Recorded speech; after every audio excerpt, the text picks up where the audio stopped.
Magadh star music हमारा दुआरे लगावत रयासन घर ही में बटे मोर पुलिस प्रशासन। अरे तो का भई हां तो बुझे हमारा दुआरे लगावत रयासन घर ही में बटे मोर पुलिस प्रशासन। गुंडा कर दे के रहता रा वैसे में नमव त खिलल बा सगरो हमर देश में। अच्छा। जादव जी के नाम ना लिखल कौन कैसे में, आहिर के नाम ना लिखल कौन कैसे में, आहिर के नाम ना लिखल कौन कैसे में,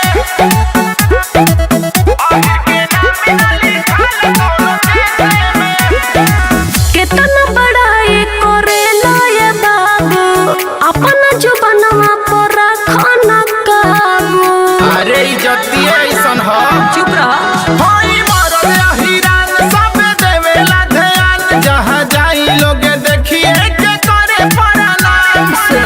इतना हार गइले हमारा के रेसे में। नमव त खिलल बा सगरो हमर देश में। जादव जी के नाम ना लिखल कौन कैसे में, आहिर के नाम ना लिखल कौन कैसे में।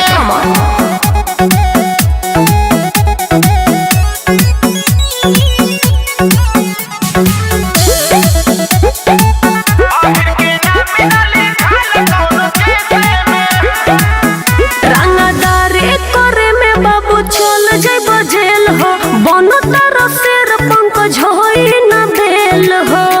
का बुझला हम लगाई जहाँ आसन वहाँ जुटे परे शासन, केहू बोले नहीं पावे खाली सुने हमर भाषण। विजय फेमस भइल बड़ा चेस में।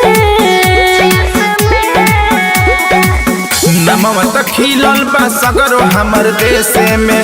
जादव जी के नाम